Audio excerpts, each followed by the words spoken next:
To the fire right off. I know. And it's been paying off. I've seen your work. It's looking good. Oh, thank you so much. All right, it's 4 o'clock, so let's get this rolling. Welcome to the November 2nd Town Council Communications Committee meeting. Fire right off. And I will call this meeting to order. I don't know what that was. Item number 2 is roll call. I'll do the roll call. Councilor Gleistein. Here. Councilor Clucci. Here. Councilor Johnson is here.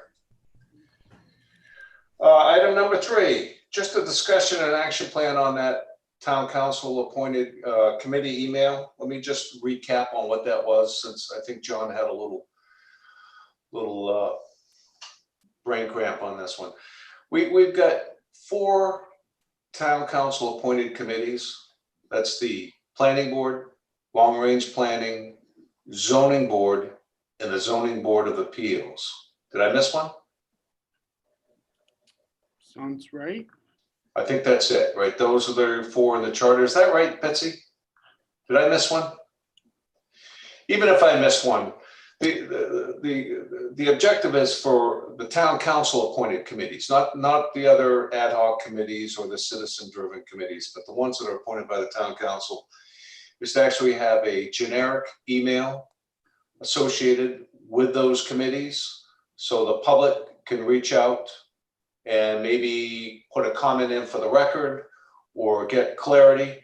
And the reason for this, to tell you the truth, it took me over a week to find a connect for the long range planning committee. Because if you go to their site, they're on the website, it does list their name, it does list their term, but there is no contact. You always have to go through Jay. And you know, we all love Jay, but I'm more of a direct communication person. I like to send the email to the people I want to do. So let me tell you what I did. I reached out to planning and talked to, what's that gentleman's name? Oh, yeah, he's on the ballot. Mr. McGee.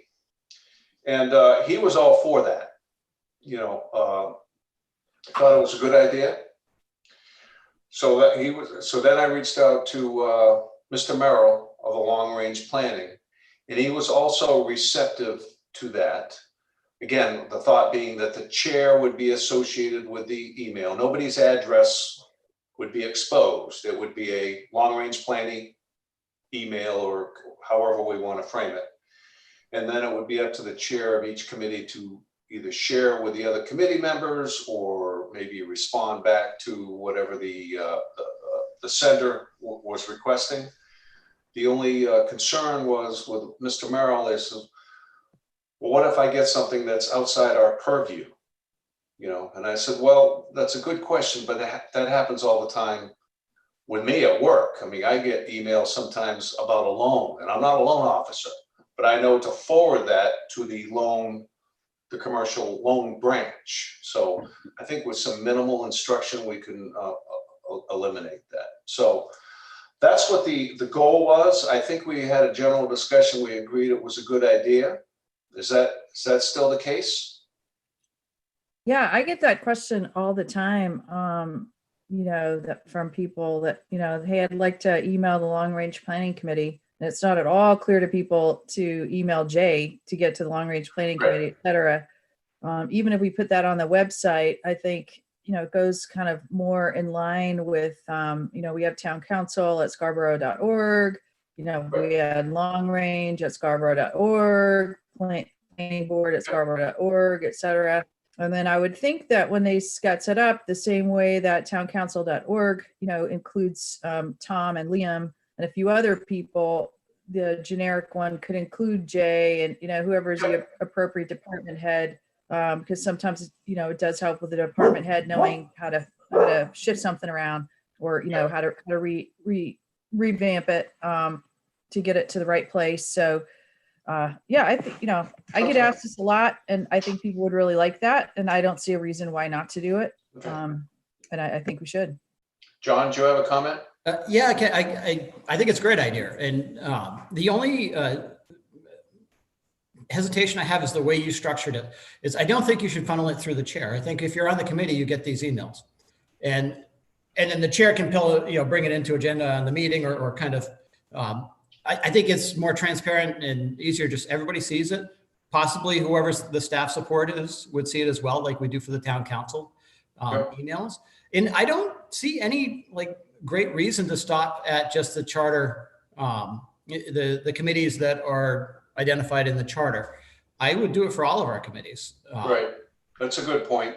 Yeah. That's a good point. I think the reason why I was thinking on the chair was because Tom Hall mentioned something that I think distracted me, and then I got lost with it. That these folks are volunteers. They didn't want their emails exposed, but of course they wouldn't be exposed. They'd be underneath the domain of it. So you're right. It should be open to any committee member, but wouldn't you think that it should be an option? I mean, let me step back for a second. What is the process to actually make that happen? Is this something that we bring forward to the town council and it's a vote? Is it an actionable vote? Or does it have to go through policy? There's a ton of ways. I mean, for the community center committee, we just did it. And I thought it worked pretty well. There was a little bit of confusion at first about who would respond to the emails because it sent, everybody receives it. And, really like the town council, anybody can respond, but you're not speaking for the group. And eventually we appointed somebody to be on point for responding to them. If there's resistance, then we could create a policy that says this is one of our standard procedures when forming committees. And we could toss it to rules and policy, I think. I agree with that, John. I mean, I would just say maybe we go forward. If we need a policy, I think would be a good policy. I mean, technically we're volunteers too. We have to run to be a volunteer. It's a little more stringent. But I think people who decide to be on these town committees, they know what they're signing up for. And if they don't, then maybe they should rethink it because I think all of us now, really see how important all these committees are strategically for the town. And I think if you're going to put yourself in one of those positions, you need to be ready to hear from and answer, questions. And then I think what you're saying, John, kind of to leave it open, if that particular committee says, hey, let's appoint a point person to reply, that could kind of be up to them. I mean, we could decide if that's a policy that we want to, say, council-wide, we don't want to do that. We don't want you to appoint someone, but at this point, we could probably leave it up to the committee to make their own decision the way you guys did on ad hoc communications. Community center. So I don't know. I think it's worth just, kind of getting it moving. My only concern about putting every member on it was, and I think that's definitely my preference. My only concern was just management of it, but right. I don't think, the members change all that frequently. The only one that we might have trouble with is the senior committee. That one we're still kind of trying to gel, but that's been particularly hard hit, by the whole COVID. Not because anyone got sick, no one did, but it's a technological challenge, sometimes for people that are on that committee, although they've been doing well, but I think, the other committees, they're not changing every day. So I think it should be fine. That was my only other concern. It just has to be managed, Right. And somebody on the town side will have to get their town email. I mean, their home email, fill it into the group and not the way, however that goes. And then if somebody leaves the committee, they need to be removed and then they have to be added. So Right. I think, that whole appointment process and who's on and who's not on, quite frankly, Liam, our assistant town manager, that really needs to be tightened up. It's very loose. The website is often incorrect.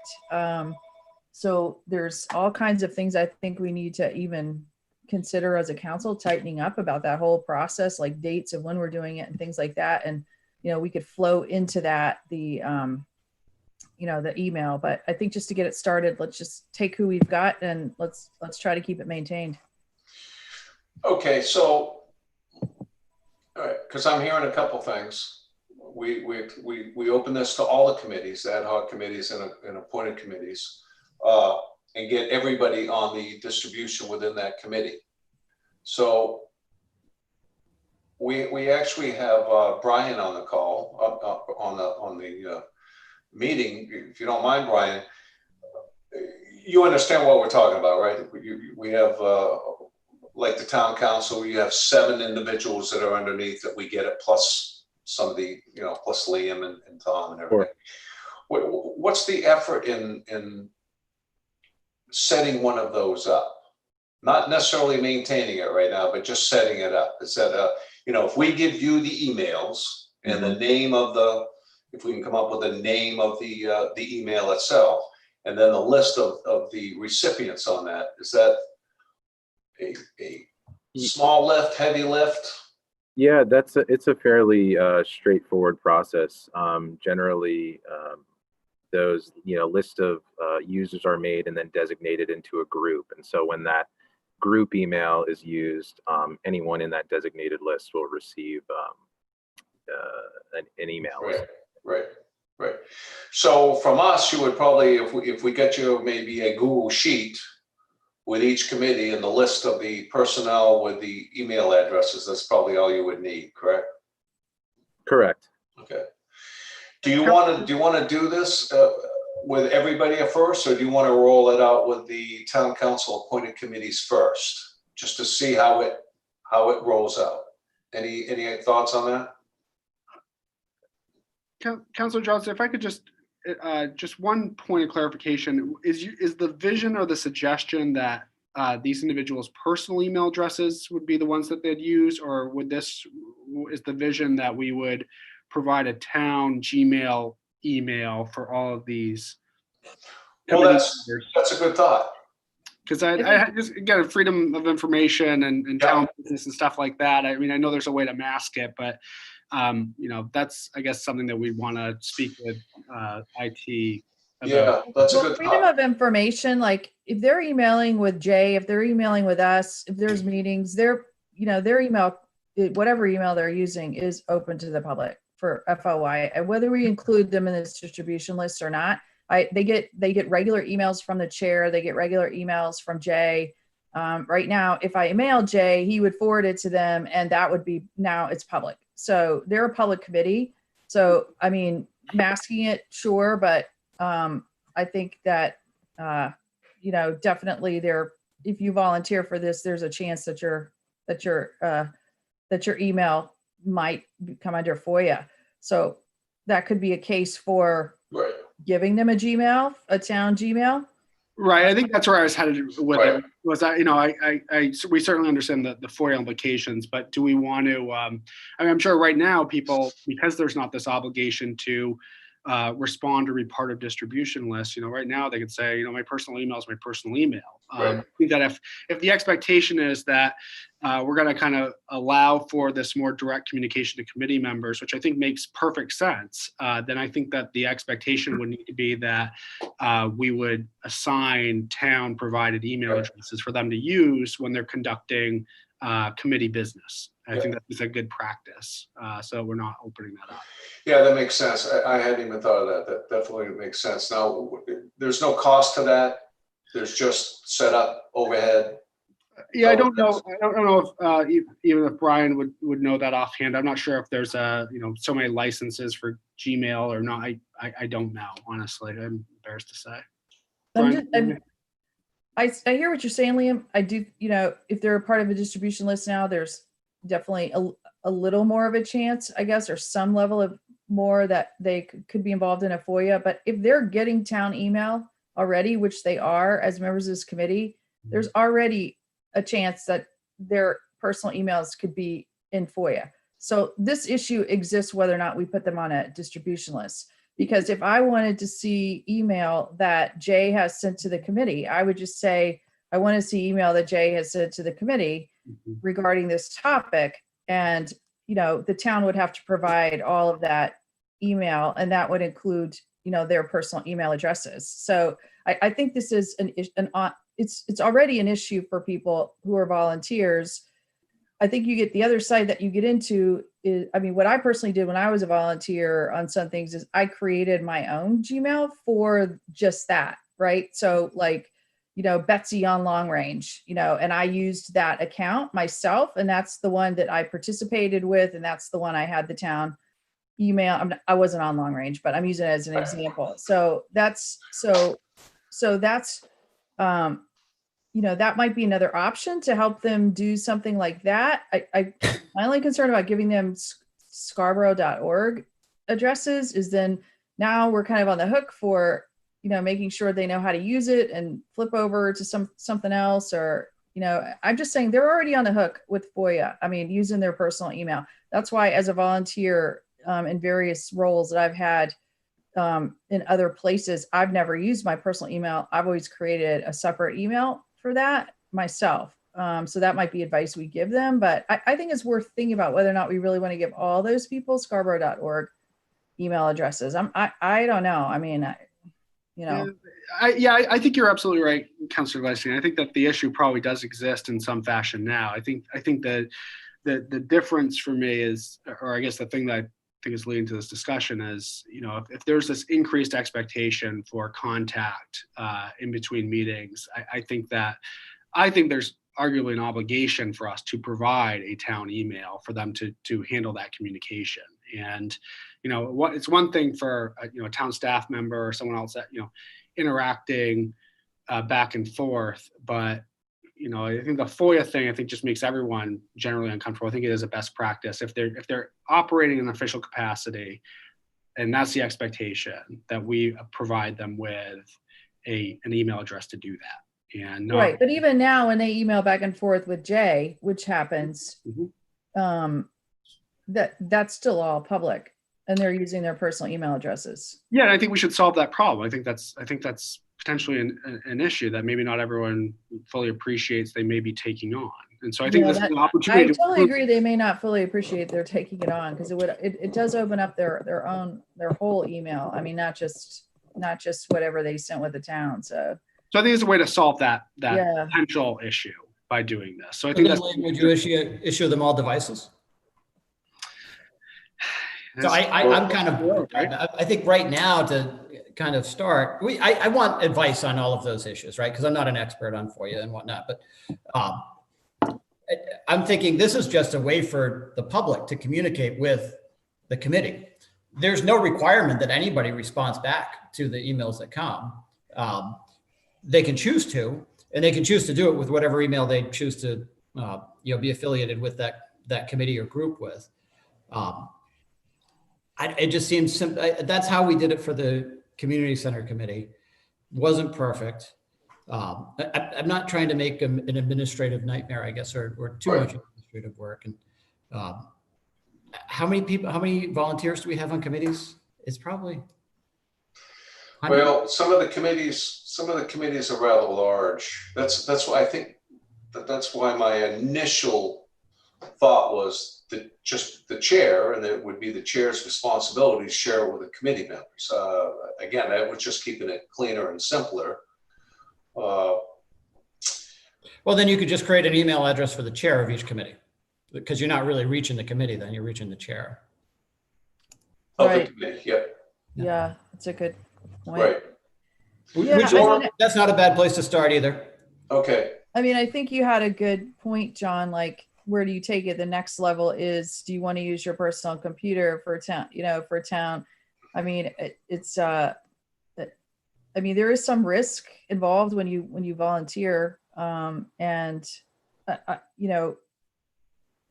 I think to your point, Liam, one of the things that we probably don't do well, and I actually won't speak to Scarborough, just towns in general, there probably is more email that goes around than should go around. If you are emailing your entire group, then you're supposed to be in a meeting. I mean, so, maybe part of this is cleaning up, how we're communicating within the committees too, if that's a problem. Right. If they're not emailing each other already, then they may not have a problem with getting an occasional email from an outside person to say, once or twice a month somebody mails the group, and I may reply or I may not. So we don't want to make this bigger than it is, but it would it would be good to start with something. So maybe like Okay. the chair.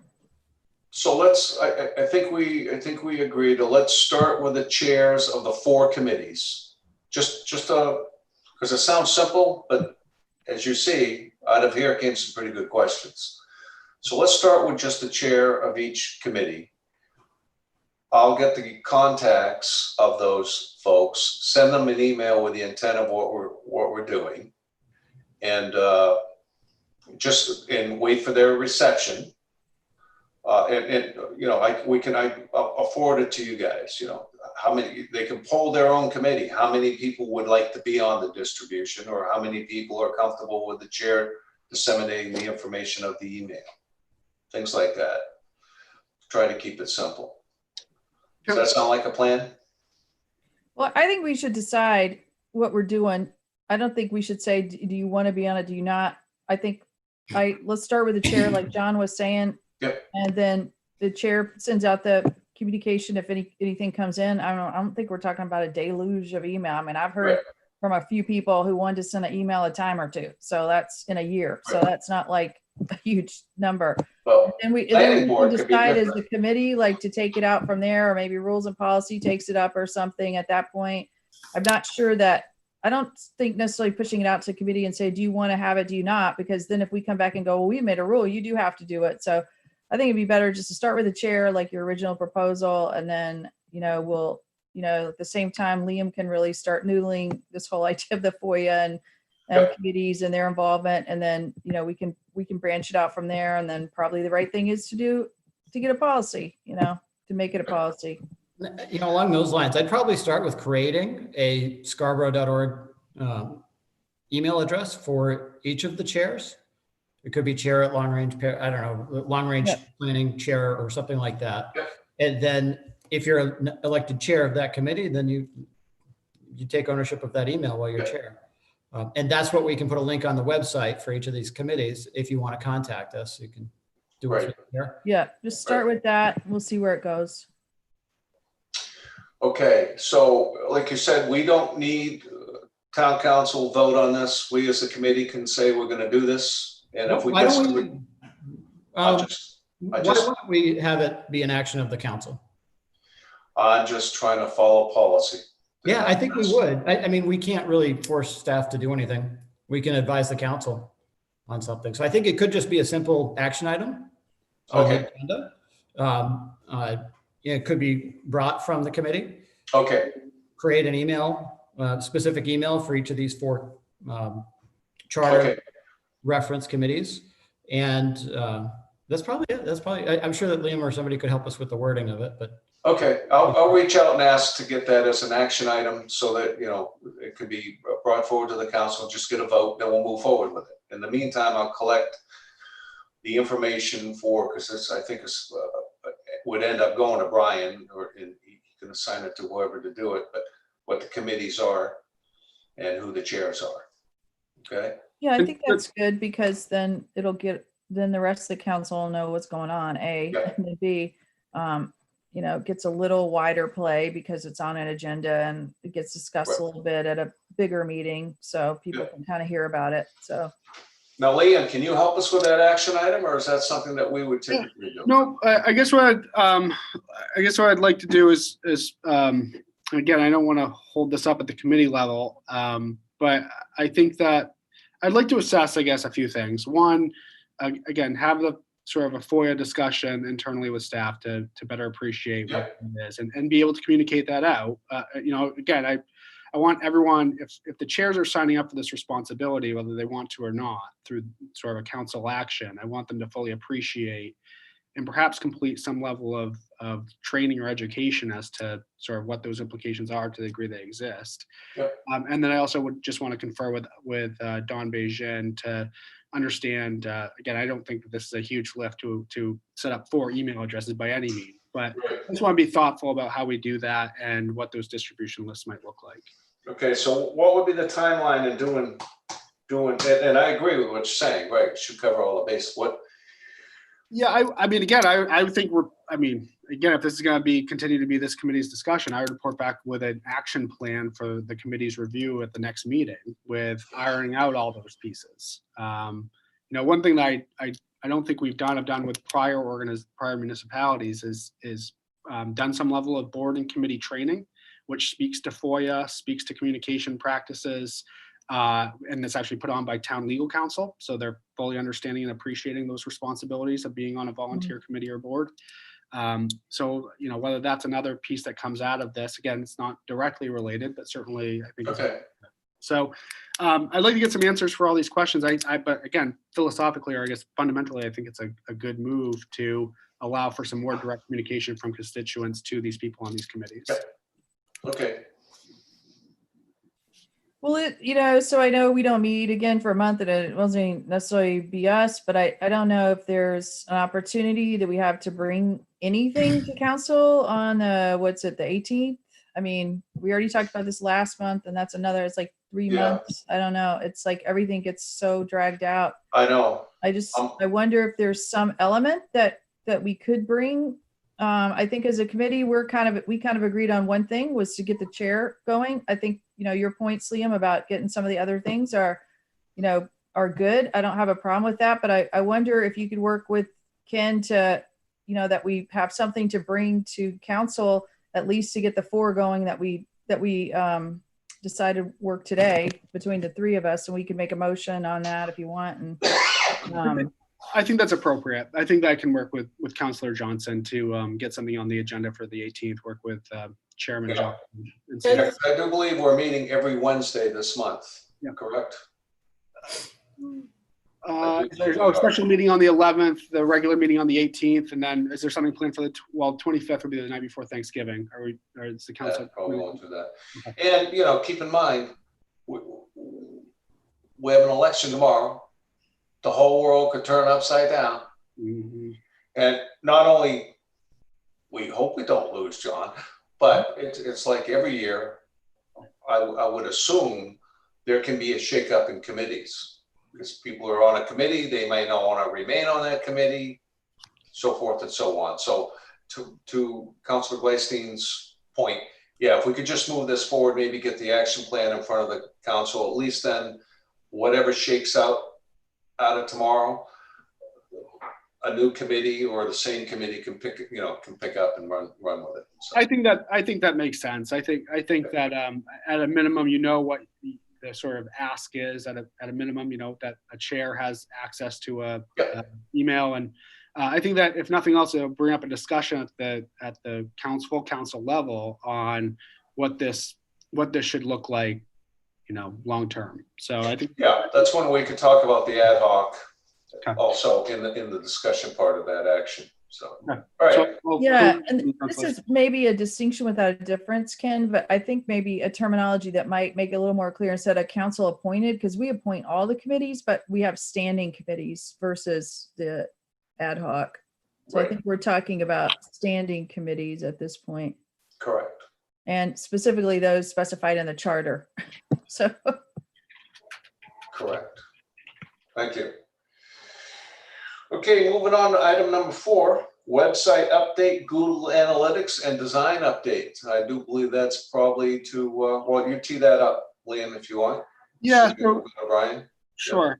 So if the committee recalls, last month we had quite a lot of discussion on the website, and again, I'm going to turn it over to Brian Butler here momentarily, but I think that he's been working diligently to suggest some improvements. I've asked him to be here this evening to talk about just kind of his general ongoing kind of maintenance process as far as website design goes, search functionality, things like that. So the committee has a good appreciation for that. And also review kind of the Google Analytics and what this data is suggesting for him. So Brian, if you're comfortable and interested, I'll turn it over to you. Yeah, sure. Thanks, Liam. So sort of a follow-up to last communications committee meeting. You reviewed the analytics. I think it was from the month of September And there was some interest, I think, specifically from Councillor Gleistein to sort of look at that comparative report between the old website and the new website. So what we decided to do was select September of 2019 and then compare it to September of 2020. So what I did is I made another analytics report, which I can share my screen with you here in a moment. And I'll just briefly go over a few of the key metrics that I have in that analytics report, and then speak to how they kind of influence how the website is updated, how we can use that data to make the site more accessible, more intuitive, and then also respond to some of the information that we gather in terms of how people are actually using the site. So I can go ahead and share my screen here.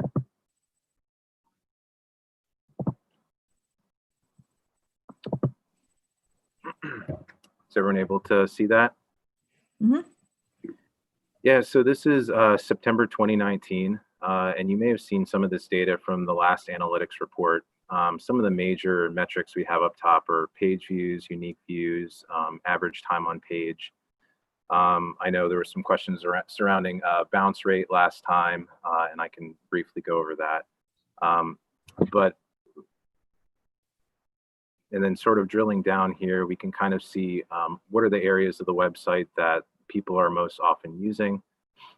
Unfortunately, with the old website, we did not have access to search term data. That may have been a feature that was deprecated at some point in time with the classic Google sites, but that's information we do not have, but that with the current site we do have, and that's actually really useful for me and also for Allison now, because we're able to take those search terms, and what I do is bake them into certain pages to return better search results for users. So if I see someone is searching for voting or dog licenses and that kind of thing, I can use that information to return the results that people are often going to, and that's other data that I can get from the analytics reports. And then just a few other things here, what OS visitors are using, and then what browsers are visitors using, and that information is used when designing website and optimizing certain pages. Cross-browser testing is really important, so we can see that, you know, if we embed something or implement something in a certain portion of the website, we can see sort of what browsers people are using and then test those things against those browsers to make sure that people are seeing the same thing regardless of the browser that they're using. So I'm going to hop to the most recent analytics report. So again, just to reiterate, this is from the old website, September 2019.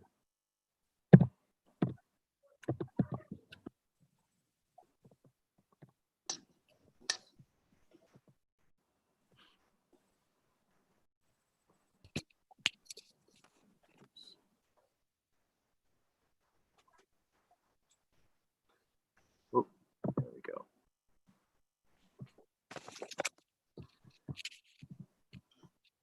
And this is the most recent analytics report. So I know it's probably kind of hard to see. You can't compare them side by side in this view, but just a couple key things. Comparing the page views to the previous year. It's like about a 50% increase, right? Yeah, so actually, it is a significant increase. So page views, it's about a 29% increase compared to September 2020. And then unique page views, about a 24% increase. There's a little bit less, time spent on the pages, but another key thing to note is that our bounce rate is down.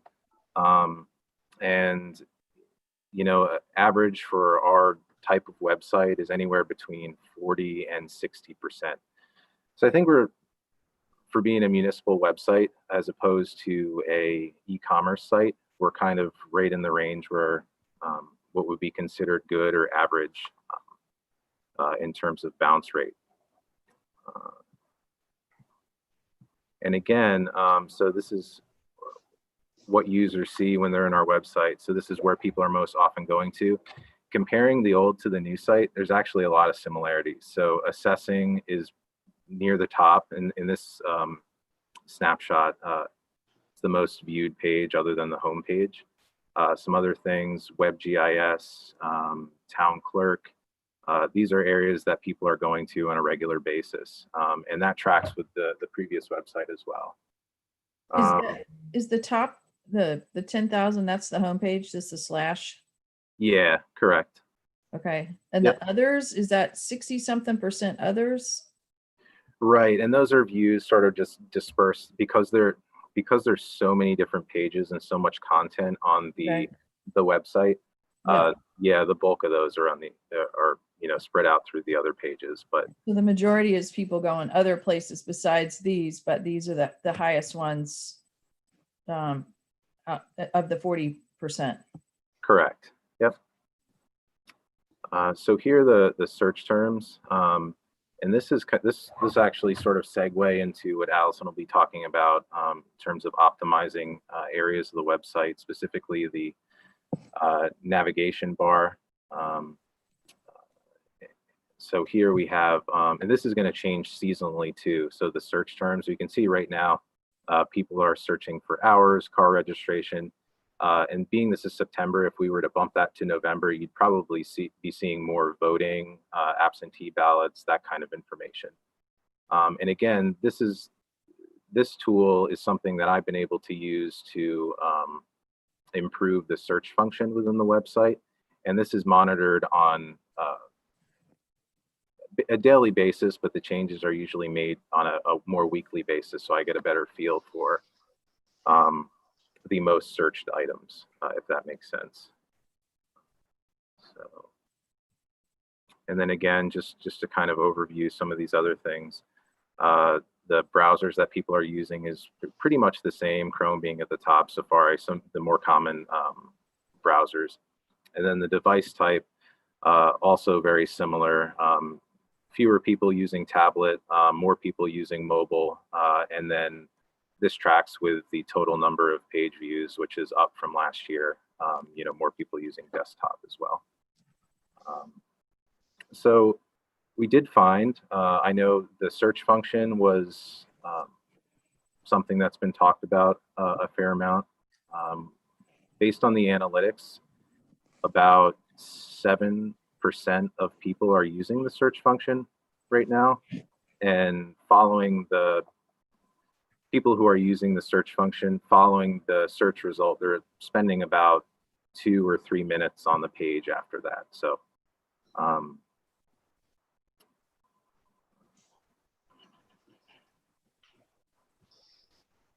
so there were a few questions last time about some of these metrics, and I guess I can, if there are any questions just based on these reports, I'm happy to answer them before segueing over to Allison and talking about how we've used some of these things, and we'll continue to use them to improve accessibility on the current website. Yeah, I have a question for you, Brian, if you don't mind. Yeah.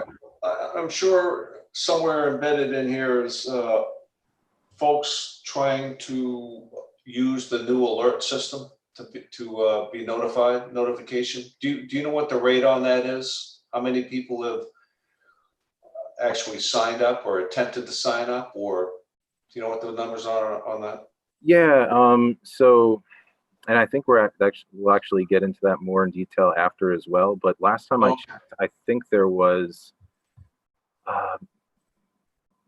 maybe around 40 or between 40 and 50 unique subscribers, and that's spread out through the various segments that we have the notification system built up with. And I signed up for some. It seems really hit or miss. I mean, I'll have to try to pay more attention, but sometimes I'll get a notice, sometimes I won't. I mean, yeah, and that's actually one thing I know we'll touch on shortly here. I think one of the agenda items talked about Mailer Lite, and that's okay. That's one of the that's the notification system. Okay. We weren't quite sure what that was. Okay, Thank you. Well, Sure.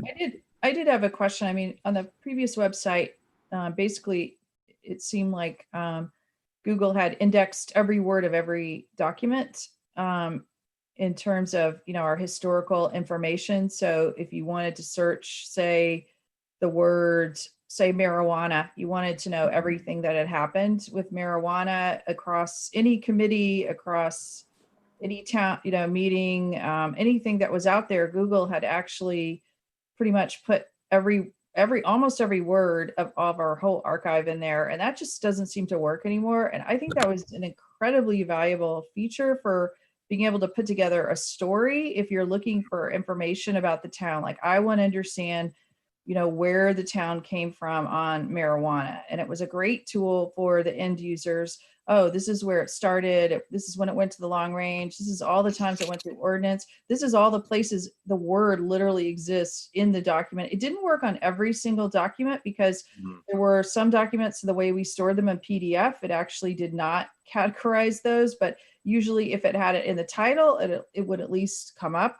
And oftentimes it would come up from within the text. So like that's a feature I feel like if we could get back would be quite helpful.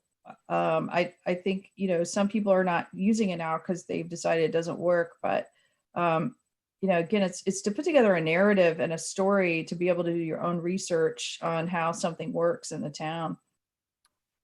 Sure. Yeah, I agree. And I will say that with the new platform, the search function does work differently. And that's one of the reasons that the search category that I showed you guys in the analytics, those search terms, that's why that is even more valuable because with the current platform, it isn't as robust as the previous search function. So it isn't necessarily crawling those individual documents where the old site and the search function on that site, was able to parse out some of those pieces or keywords that you're mentioning. So what I've been trying to do and watching those search terms is if someone is searching, business, marijuana cultivation, business license, ordinances, those types of things, taking those search terms, finding the relevant documents that are shown on or available on the website, and then setting up tags for those individual items. The process is very different, but Yeah. Because the search function doesn't work the same way, that's how we've been trying to compensate for that. So yeah, and that would, that's human and incredibly intensive. So I would just hope that we could research that a little more and find out, is there another tool that people could click onto to search the archives of all of our documents? Something else that maybe it's not part of this site, but, to have to tag stuff, you could miss stuff. And then, then people are, really, not able to really understand, especially the history when they're trying to go back to look at, precedent. I wonder if there's an add-on or something. Yeah. Because Yeah. I actually have Google search on my laptop at work. mhm. And I can search anything, and I've got thousands of documents on my laptop, and it just pulls it up just like I was on the web, so. Yeah, no, that's a great idea. And actually, the town manager had recently made a request and had a few questions just about explaining the, I guess, options that we had with that search function. And so that is something that we're actively looking into. And one nice thing is with the platform that we do have, being so heavily, it's built on Google Drive essentially, is that I'd be led to believe that, having more robust search functions is something that may be on the roadmap for them too. So again, it is something that I am actively pursuing. That would be good, because I would almost think, like, at least from my standpoint, I'm just one person, but that losing that functionality was not worth the upgrade. And there are probably others who are fairly involved in town who would feel the same way. And then, I think I said to Allison, and you weren't here, Brian, but budget season comes up before we even know it. I'm just not a person who thinks we can go on the cheap with this. This Google thing, Larissa kept saying, well, we're going to do it this way because it's not costing anything. Well, free is not free. It's like, Sure. it's, it takes time. You don't get all the features you need. So, I mean, if we're seeing things out there that are better, or, I just think this is something that we really ought to be providing the town, as best that we can. I mean, you can go out to other town site, which I know you guys have done, South Portland, and definitely see a difference between our website and some of the really good ones. And everybody says, oh, those are really expensive. Well, it may be an investment that we want to make. If nothing else, it's worth understanding that and realizing that if that's an investment we want to make, we can't, it's got to be put together and it's got to be brought forward through the budget process. So we could make a pitch for it. And those of us who believe in it could make a pitch for it. Right. So, just keep that in mind. I'm not a person who's like wanting to wait on Google, but if there's a way that, to even index back to the old site where people could click something to go look through the archives, I do think that that's, a really valuable feature that, we have a few more bells and whistles now, but honestly, it's different, but, and it's got some bigger buttons, but, some of the functionality that was there is now not there. So I think it was a win, it was pluses, there were pluses and minuses. You guys did a great job, and not complaining about what you did, but, I understand the platform changed, and, I just think, we need to keep in mind, maybe this isn't the right platform. Right. So Brian, I think you understand that this is kind of an item that has some interest on the council. So if you could keep Liam updated on your research, like you said, you were continuing to look into this. If you could just keep Liam updated on that, he could pass that information along to us. We'd appreciate it. Absolutely. Yeah, Councilor Johnson, Councilor Gleason, if I could, I think what I wanted what the report out to contain was, and again, Councilor Gleason, you're absolutely right. We've had some discussion in the last few weeks about the search functionality, and that was exactly Tom's question was, can this crawl? I think that the term that Brian used was crawl documents, so that when you search, growth management ordinance, you could come up with all the materials from agendas and other items that speaks to that, not simply the growth management ordinance, because we know there's a lot more to it. And so I certainly think that's pretty close to the top of our list of things to look into. I think the important takeaways I wanted the committee to hear was that, again, this is a website that, through Brian's efforts is being monitored with some regularity. Again, prior to Brian, I don't know how often that happened, and I'm going on a bit of a limb there. But we are really making those changes be driven by data and how people are using the site. And I guess what I'd like to do or propose to do is we have started looking at not started, we continuously look at what our neighboring communities are doing in terms of how they're structuring their websites. And so while the interface may leave something to be desired, we are looking at how that's organized from a functionality standpoint. So I think Allison's prepared to speak to some of those conversations her and Brian have had over the last few weeks, and how we're making some, I think relatively subtle, but I think important changes to the interface for the community to just hear a little bit about. Allison, do you want to chime in? Yeah, of course. Brian, do you still have your screen sharing accessible? And yeah. Okay, thank you. I think it would be helpful for us all to look at the website. But so I guess when I came in here, I was looking at the website as someone from the town who would be using it, and just hearing about the approach of the transition into this new website. A lot of the focus was about how people on staff can use it, and that it's accessible for them for updating information. So this was a good opportunity over the past couple of weeks for Brian and I to work together and find a way to adapt and make some updates that make it easier for people who are using the website to use it from the front end. And a lot of that was driven by the Google Analytics reports that he put out there. I just want to be able to show you a few things. But so I guess my starting point was just looking at different town websites, like you mentioned, Betsy, and just seeing what is consistent across all of them. And what I noticed for the most part was that the top navigation menu bar was fairly consistent with ours, with the business, residents, departments, government, and visitors, those navigation tabs. Um, and so we reviewed that, um, and we found that those areas could kind of clean up, but then also there was some opportunity to make more quick links. So like if we saw that someone is, the top searches are for voter registration or vehicle registration, election.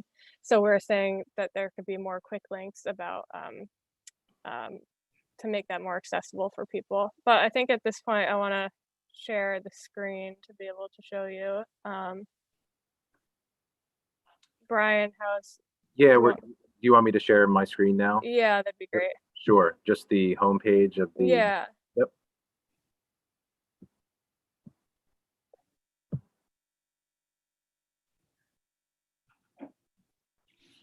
So one thing that it looked like before on the top navigation was that we had stay connected and news back to back, and we also had a link to the home page right on there too. So it just kind of looked like there was a lot. And so I guess the overall goal for us to start was to look at ways that we can streamline and simplify this homepage, and how people get to relevant information that they're looking for in a quick way without feeling like it's lost.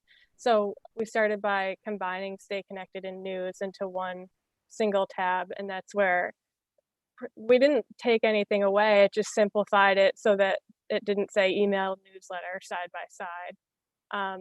And so it's basically just a quick links tab for anything that's relevant to being engaged in that way.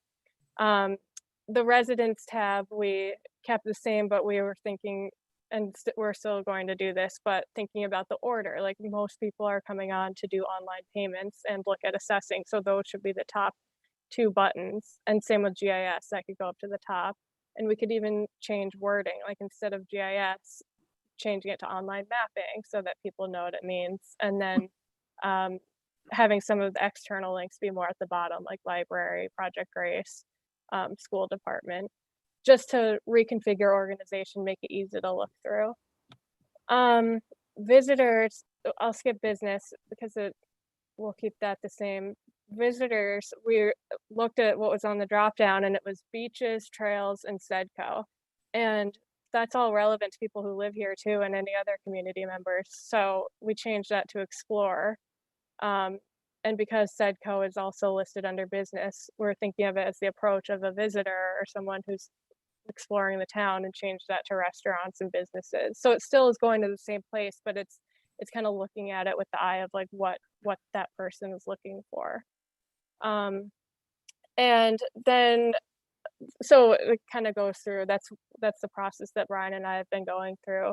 But the other area that we noticed for some town sites was that the 4 buttons at the bottom that also say residents, visitors, business, government, on a lot of sites, that's where they create kind of the quick links buttons to some of the most searched items, or what we assume are the most searched, because we're seeing it consistent in the back end of our Google Analytics reports.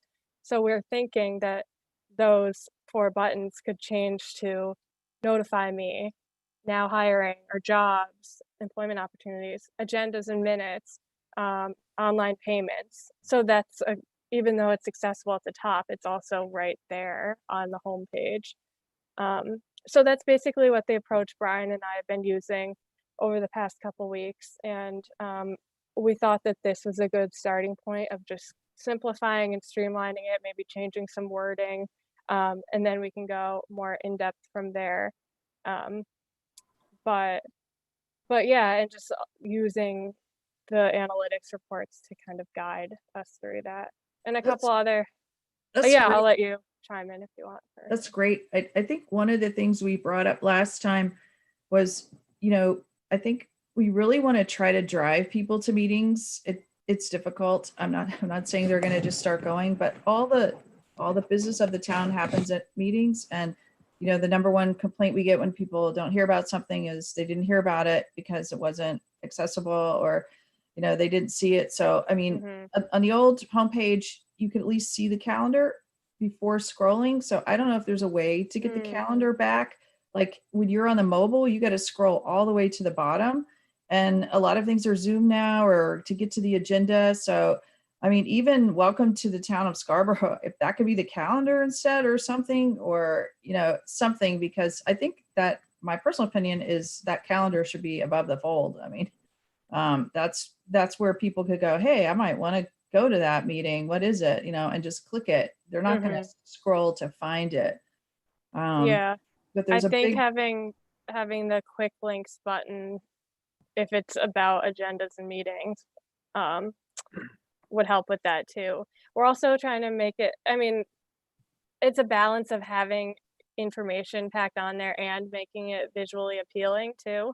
So, and comparing it to other websites, like most of them do have the calendar towards the bottom, but maybe there are ways that we could make it so there's less scrolling involved.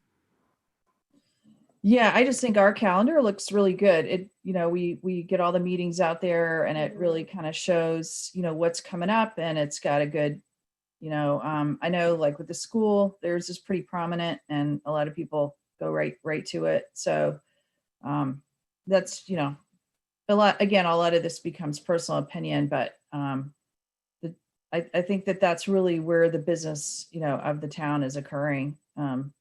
From a citizen standpoint. Yeah. Brian, did you want to mention how you made the update to this calendar? Yes, yeah, just briefly. So before, you know, when we did the initial rollout of the website, I think there was some interest to retain the style of the old calendar on the previous website, which is basically a framed out Google Calendar. So one thing that we did to just try and make the front look a little bit more fluid and modernize that was use the embedded form of the calendar, which is what we did here. It's still in the agenda view by default, but users are able to click on this and change this to you know, month and week, just depending on how they want to view it. But the default is you know, the agenda view here, and similar to the last one. People are able to click on the meetings and they should have all the information pop up right there. So links, the agenda, and if they do want to open it in actual Google Calendar, they can click more details and that'll pull up your actual Google Calendar. So that was one change that we made. It's good. And Allison, did you want me to just mention the footer briefly here? Sure. Do you want to talk about that? Well, so I guess with the footer, that maybe speak to what it was before, but I'll just say too that we added social media icons down to the bottom here, which weren't there before, but they're also up at the top. And it initially just had Facebook and YouTube. We've since added Twitter, which I'll use more regularly now, and Instagram. We created a new account. So those are just other avenues for people to access information. And I'm really trying to make it more or less consistent, the communications consistent across all of those platforms. So if someone misses something that they would normally see on Facebook, it's also on the website or on Instagram or any point across.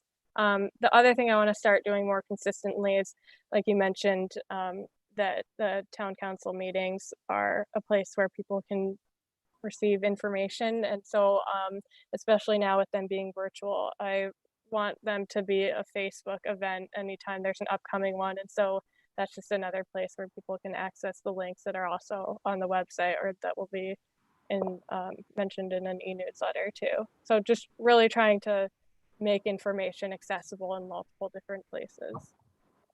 Right. So that was the report out, I suppose, on kind of what's happening behind the scenes, keeping in mind that, you know, Allison's been on board now for, would you say, Allison, 4 weeks or so? You know, this is the direction we're headed. You know, I think that, again, I think Brian and Allison will make a great team to work through some of these improvements, looking at the interface, looking at the usability of it. And I know, again, last time we had quite a lot of discussion on how to solicit that, community input and feedback on how well the website functions. I guess I would just ask that we sort of allow the staff to continue to look at this for maybe another 4 weeks or so. And again, I know Councilor Gleistein, there's another thing that's been on. No. It's all good stuff. It's definitely moving in a good direction. Yeah, and I think that's Great. I think I just want to see it continue to move down. Then we'll certainly have a discussion about how to test kind of where our best efforts at and where we can continue to improve that and move to some things around. Yeah, it takes time. I mean, for sure. Okay. So with that, can I kick it back to, I guess I don't want to take over the meeting. Councilor Johnson or anyone else have any questions about the website, Google Analytics, or design updates? No, I think it's all good. It's all moving in the right direction. Yep. I mean, Allison, 4 weeks, come on. No, great job for 4 weeks. Great job for 4 weeks. Brian, do you want to speak about the intranet page? Do we want to move on to item 5? Sure.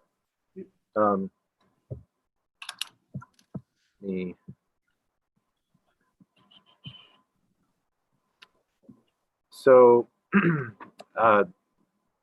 to speak to the intranet, there was some interest recently, and I think the purpose of this item is sort of to solicit some feedback from the committee here, if this would be deemed something useful and to move forward with. Now, I think there was an initiative by the town manager to find a good way to get communications out through posts, messages. I think Blogger was one of the most recent ones.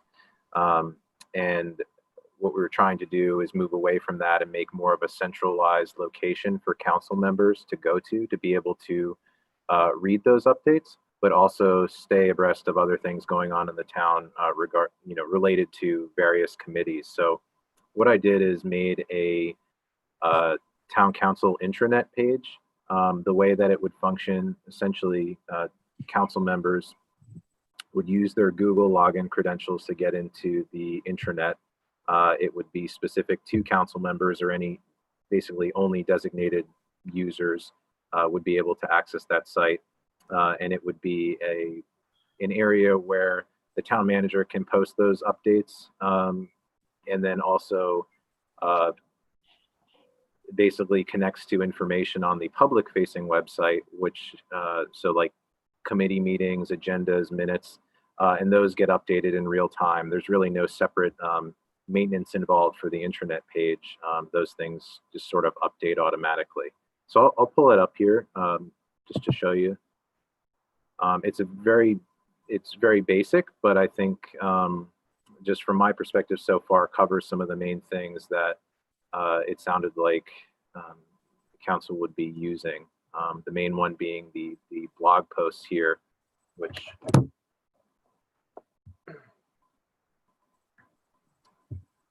apologize about that. There's a light sensor in here, and if I don't move too much, the light goes out. So, so this is basically the landing page for the intranet we created, and right here we have the town manager blog posts. Clicking on these, you can view the latest posts that he has. We have a blog archive where previous posts would sort of exist. Council committees. This has a list of the current council committees, and this, like I was saying before, pools information from the public site and updates automatically. So this links directly to the pages on the existing site.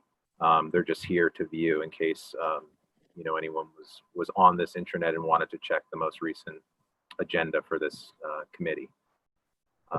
Council meetings we have in a separate tab here that functions in the same way. Sort of responsive pop-ups here, able to see some of the extra information related to those individual meetings. And we have the council member list with contact information.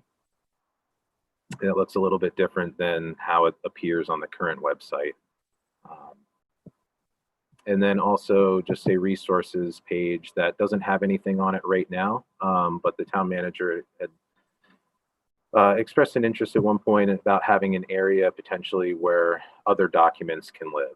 You wanted to share something out, it can go in here, and this can be customized and tailored, added to depending on the needs of the manager or council members. So I just wanted to provide that introduction and again solicit feedback and see if this is something that is of interest to the council here. So I think that's got potential. I mean, right now, I think some of my goal, whether it's successful or not, is another topic, is to drive people to the web, right? And sometimes you have to drive them so deep into the web that it's hard to articulate that in print. Where if we had, I think, the resources where we could have certain documents grouped certain ways, we could just drive them to one place to the web. So that's my immediate thought of potential. I do like this. I think the overall goal is basically this page is specific to council members. You know, and this site as it stands would not be public facing, but just an area where documents can live. And instead of currently the town manager will send out a post. I don't know if they're bi-weekly or monthly updates, but instead of the current format, moving into the platform that we already have and use, which is, you know, what the public website is built on, and use that to make a sort of a portal specific to council members. I think it's got some interesting potential.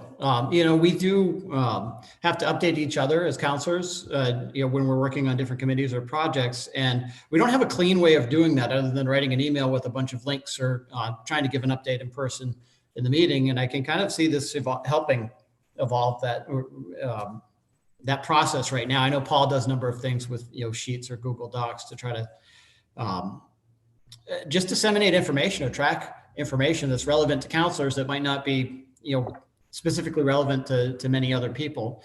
So yeah, I think it's interesting. It's not something I thought of before, but I think there's some potential here, and certainly getting the town manager updates. So it would make that easier if we could just log in and see what's been published. And I think that was the initial goal with this, and sort of just evolved into some of these other components here. So. Yeah, I think it's definitely got potential. I think, you know, all these things, you know, there's 1,000 ways to do them, and they can be a challenge to do it consistently. I can only speak to like what one of my personal challenges is, and I don't know the best way to remedy it. But, you know, if there's a topic coming up, or, you know, especially like the PowerPoint documents that are going to get done.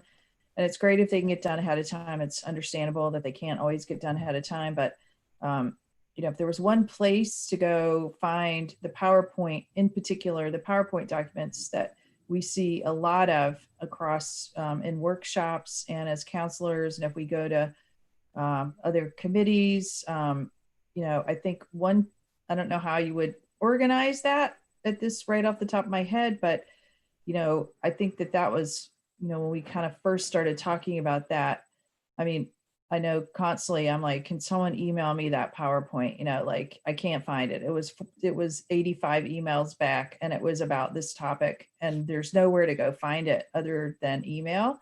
Or if it does happen to get put with the materials for the meeting, the public meeting, which doesn't always happen, like, you know, usually, but there's a place for the document. So if you can remember the meeting, and then you can go back and pull it. But, you know, and I think you'd probably be concerned about any kind of overlap.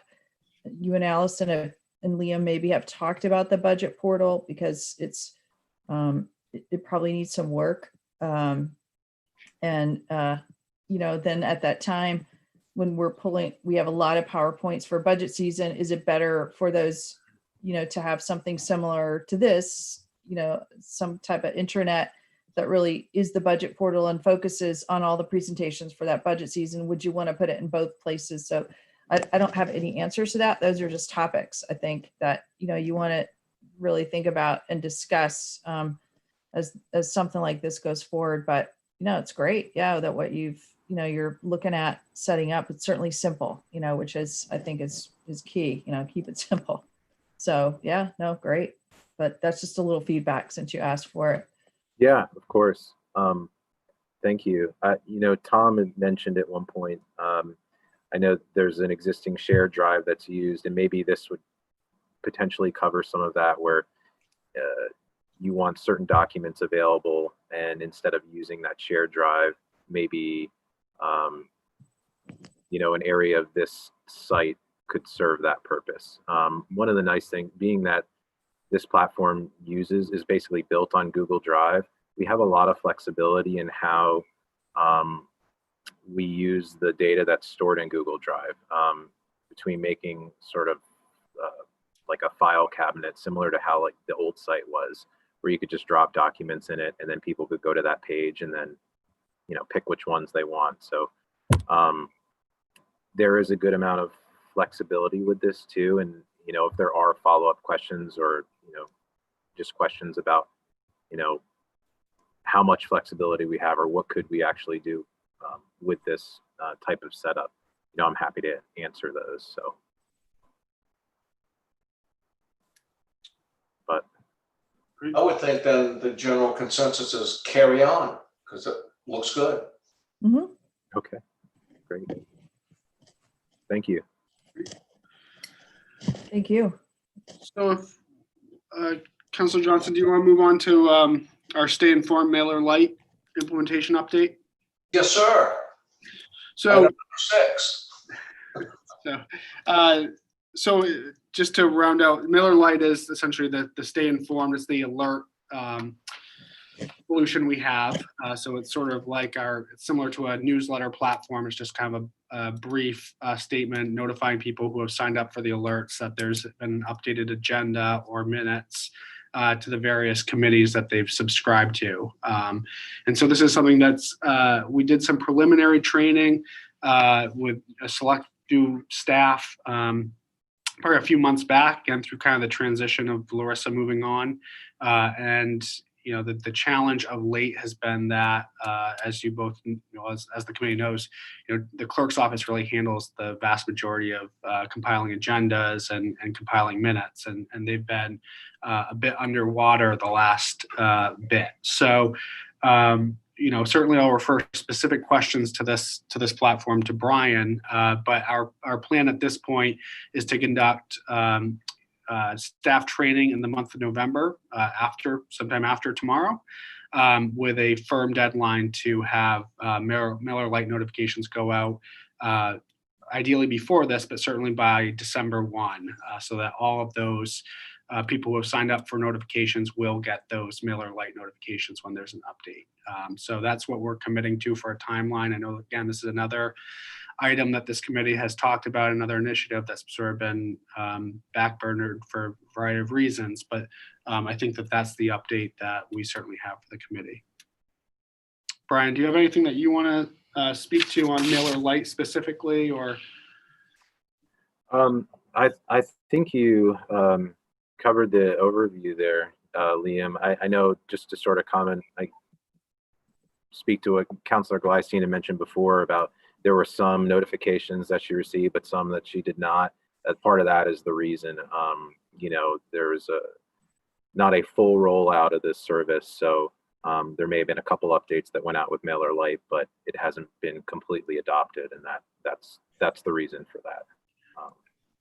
And the process behind the scenes is it does require staff to go into, log into the solution and sort of manually. So it's really the training is getting staff to adopt that as a part of their regular process. So they update the agenda to the website, they go and they send out their Mailer Lite notification with appropriate links and things like that. So it's an added step. I think it's absolutely a worthwhile solution to get people more in tune with what's happening at the committee level.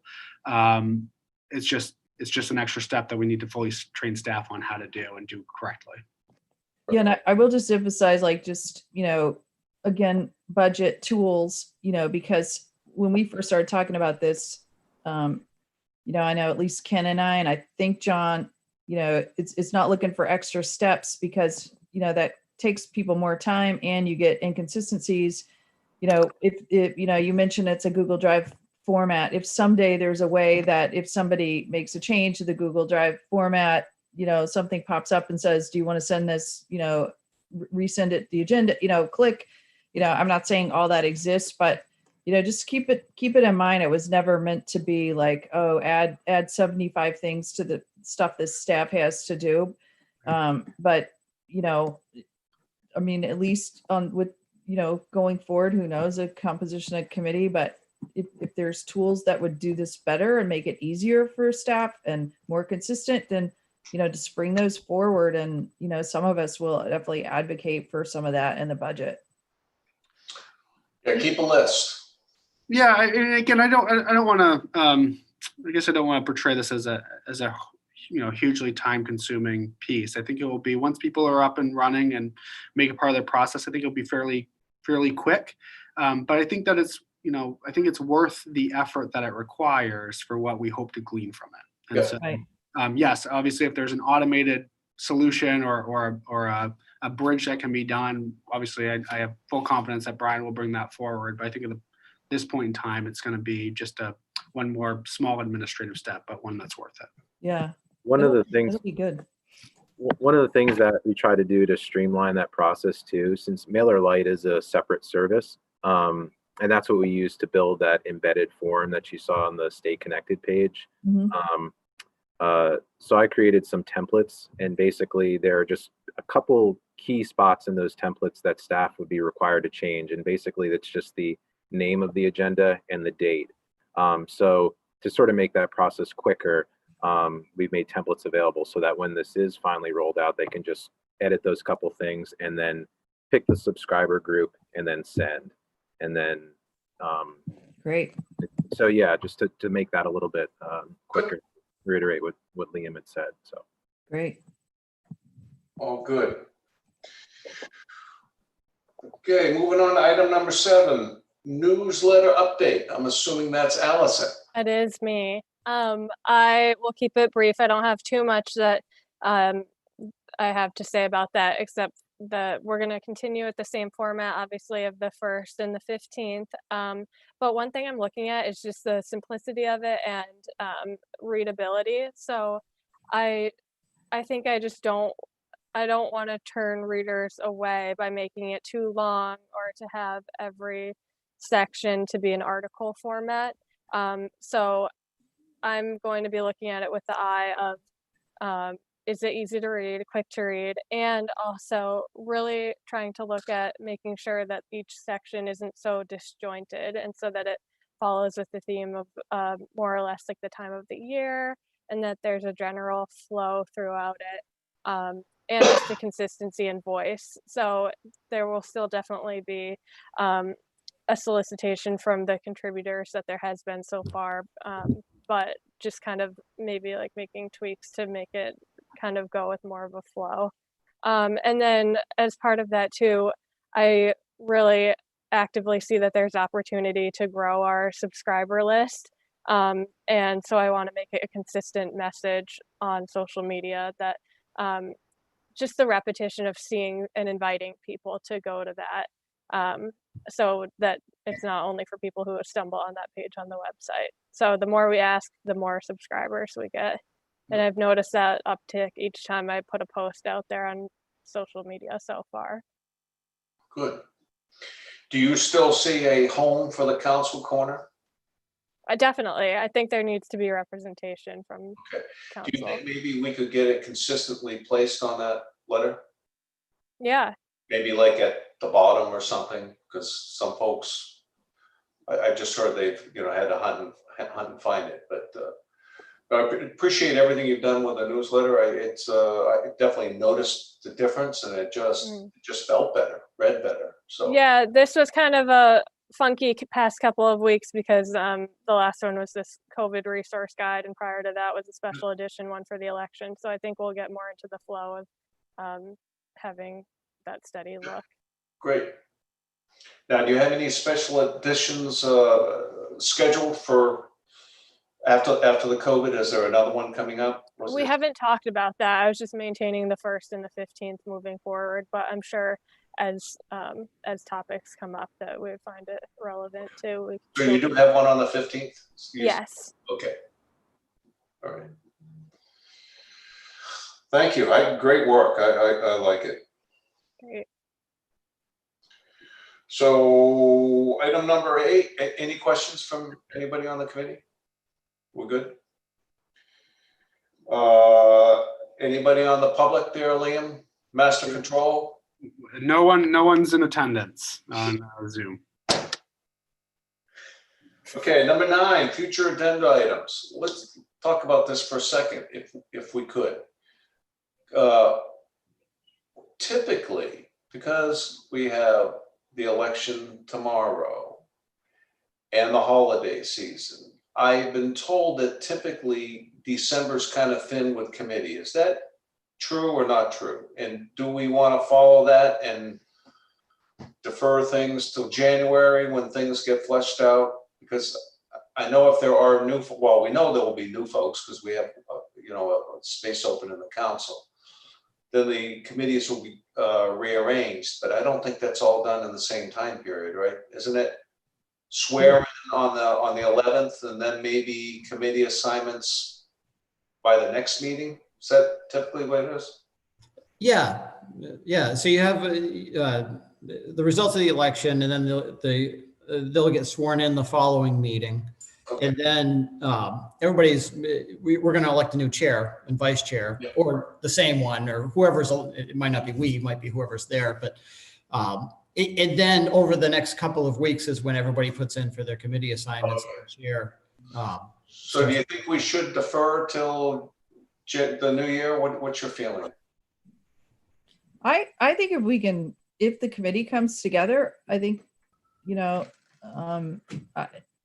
I say keep it open. I thought waiting so long was, I think you've done some really good work. We're only meeting once a month, and at this point we have met more. We have one of the big future topics, if we're all 3 still on here, or if just 2 of us are, or just one of us, is, we have some money.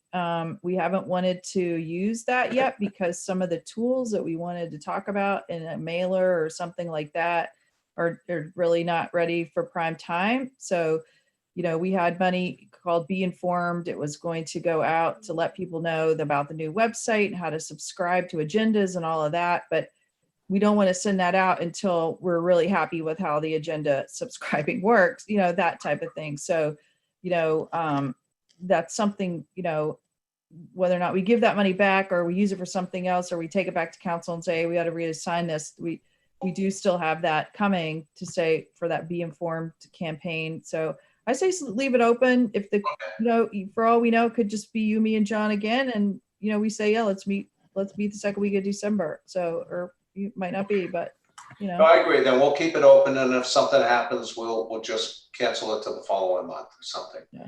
Okay. What do you think, John? Were you about to say something? Yeah, no, I think that's fine. I think until there's a new committee officially appointed, this one's still intact, assuming I'm still on the council. If not, you guys could meet just the 2 of you. Committee appointments wouldn't be until the first meeting in December at the earliest, is what I've been just recently told. So that gives you a timeline for when the committee come back together. Okay. So any future, this is what I suggest for a future agenda item. Oh, by the way, I'm sorry. Are we missing an agenda item, sir? I'm just going to go over the format of the leader. Yeah. If you guys don't mind, take 2 minutes. Okay. Yeah. Let me just see if. I just put this together. It's simple, but again, just to keep things easy and consistent, I put together just a format. I mean, we've only published 4. And they've adhered to this format. Yeah, I apologize. Councilor Johnson, I'm just having an issue with my screen sharing for some reason. I need to go and change my Well- preferences. Do you have the ability to share do you have it up on your screen by any chance, or do you not have the ability to do that?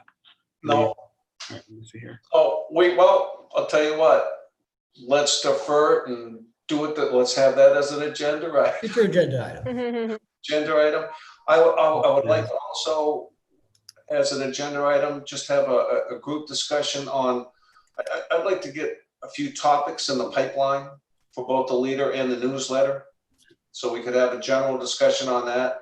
I started kind of a categorization of things, but that's just my thoughts. But I think maybe we could start having a discussion and line some up. Of course, we know certain things at times come over the wall that might change direction, but in the meantime, we can have some consistent thing. And then I would like to have another discussion, especially with Allison here, on we were marching forward on a Be Informed campaign. We definitely got derailed because of COVID, and then we lost, Larissa. So and we did have a charge from the town council to double our subscription. So we failed that miserably, and we're going to let John write the note to the council, tell them why. But we'd like to fire that back up because the enthusiasm is here. But you having definitely more experience with that. Because I think we all know what we want to do. We just don't quite know how to do it. So we would like to defer to your experience. So Yes, I'm eager to talk about that again too. yeah. Okay, great. So, Councilor Johnson, if I understand, so we'll have a agenda on the leader, Councilor Corner, so leader article, both format and topics. Yep. And we'll revisit the sort of the collective Be Informed campaign Correct. with some new vigor. That's correct. That way it still keeps the agenda a little light because again, we could be in transition. We don't know. It keeps it, but we're moving something forward. And the only question I have for you, Liam, is typically on the line item we do a minute approval, and I'm just thinking of process. That's all. Do we not have minutes from the last meeting? We did not have minutes from our October meeting. That's why it was omitted. Okay, from not a problem. Not a problem. Yep. Okay. So, any other comments by any other committee members? Oh, just I'm going to move on to item we're number. going, definitely moving forward, and it's, I think it's gonna probably really pick up in the new year, especially with Allison on board. And I think, we're gonna see a lot of changes, and I think the town is gonna see a lot of changes, and I think people are gonna be happy with it. Yeah, and both of you guys. I'm definitely open to meet more than once a month when there's a reason to. Because one thing about Allison, I'm sure you're getting acclimated to municipal government, but when you hear that government moves slow, you kind of think it at the national level, but it really does even at the municipal level. We're dealing with some pretty hard topics on growth and whatnot. We meet once a month. So in the course of a year, you meet 8-10 times. That's all. Yeah. Sometimes you need to meet more often. So at any time, any of the committee members, or we have topics that come on that need a little bit more work and shouldn't really wait a month, we can definitely start a 2-week workshop or something like that to work on. So, okay, item number 10 then is adjournment. Do I have a motion to adjourn? So moved. Second? I will do the call. Councilor Reisting, Yes. Councilor Cludier, Yes. Clucci. I'm so However you sorry. like. I read your name, didn't look at your face. I'm sorry. And Councilor Johnson, yes. Thank you very much. Thank Great. you. Everyone, Thank you. Bye. take Good luck. care.